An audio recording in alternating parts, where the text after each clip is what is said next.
Bismillahirrohmanirrohim. Alhamdulillah vassalatu vassalamu ala rasulillah. Dindan chiqishni niyat qilgan kimsa bayoni. Va man yanvi irtadan ba'da dahrin yasir an dini haqqin zan silali. Ma'no jihatdan tarjimasi. Kimki biror zamondan so'ng murtad bo'lishni niyat qilsa, shu lahzaning o'zidayoq haq dindan pinhona chiqib ketganga aylanadi. Nazmiy bayoni. Kimki murtadlikni niyat qasd etar, shu ondayoq pinhona haq dindan ketar. Matn sharhi.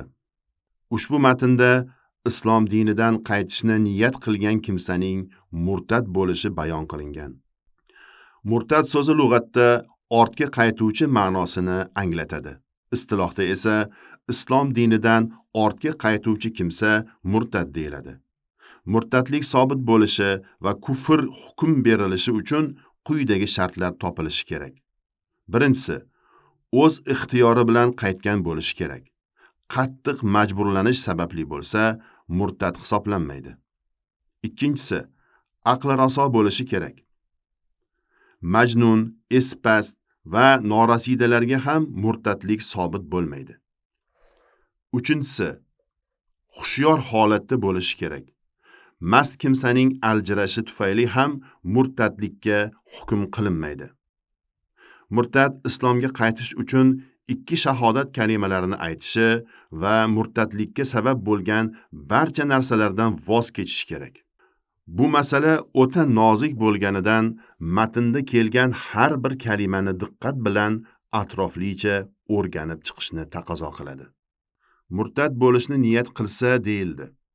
Niyat qalbning ishi bo'lganidan avvalo qalbda niyatgacha bo'lgan bosqichlar ham borligini bilib olishimiz lozim bo'ladi. Qalbning biror narsaga qanday bog'lanishi haqida Ibn Hajar rahmatullohi alayh Ibn Abi Jamradan quyidagi rivoyatni keltirgan. Qalbga keladigan narsalar quyidagi tartibda bo'ladi. Birinchisi, al-hammatu, ko'ngilga kelish.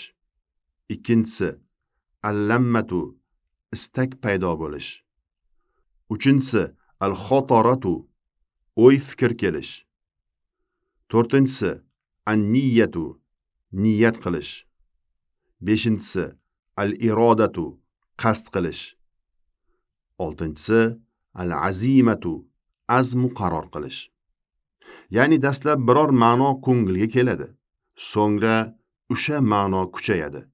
Keyin esa u haqida turli o'y fikrlar keladi. Ushbu 3ta bosqich bandaning ixtiyoridan tashqarida bo'lgani uchun ular haqida banda mas'ul qilinmaydi.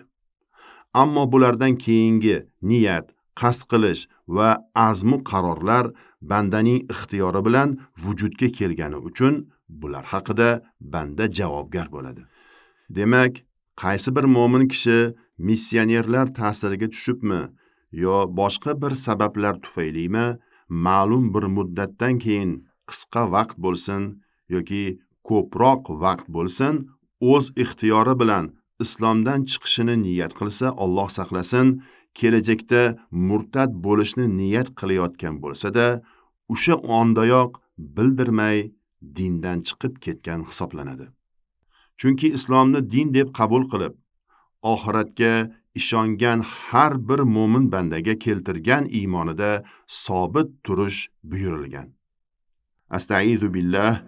Ya ayyuhallazina amanu aminu billahi va rasulih wal kitabillazi nazzala ala rasulih wal kitabillazi anzala min qabl.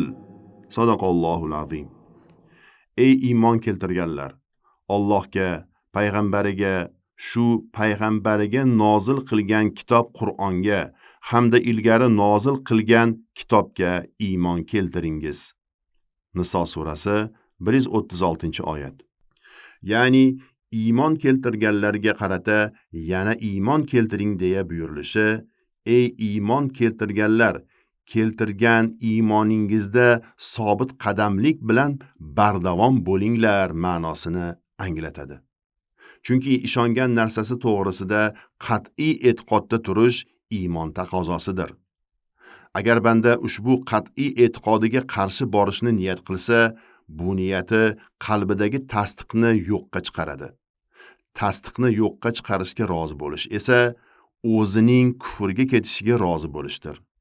Kufrga rozi bo'lish esa kufr bo'ladi. Ammo ushbu masalaning teskarisi bunday emas. Ya'ni kofir odam bir muddatdan so'ng mo'min bo'laman deb niyat qilsa, to iymon keltirmagunicha kufrdan chiqmaydi. Chunki voz kechish niyatning o'zi bilan hosil bo'ladi. Ish harakat esa niyatning o'zi bilan hosil bo'lmaydi. Buning misoli muqimlik bilan safarga o'xshaydi. Musofir kishi muqimlikni niyat qilishning o'zi bilan muqimga aylanadi.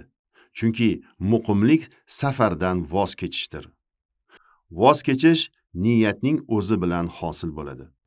Muqim kishi esa yolg'iz niyatning o'zi bilan musofirga aylanmaydi. U yashab turgan joyidan ajralib chiqqanidan keyin musofirga aylanadi. Chunki safar ish harakatdir. Ish harakat yolg'iz niyatning o'zi bilan hosil bo'lmaydi. Islom ish harakatdir. Shunga ko'ra musofir niyatning o'zi bilan muqimga aylanib qolganidek, musulmon kishi ham kufrni niyat qilishning o'zi bilan kofirga aylanadi. Kofir esa muqim kishi safarga chiqmagunicha niyatning o'zi bilan musofirga aylanib qolmaganidek, to iymonga iqror bo'lmagunicha mo'minga aylanmaydi. Va sallallohu ta'ala ala xayri xalqihi Muhammad va ala alihi va ashabihi ajmain.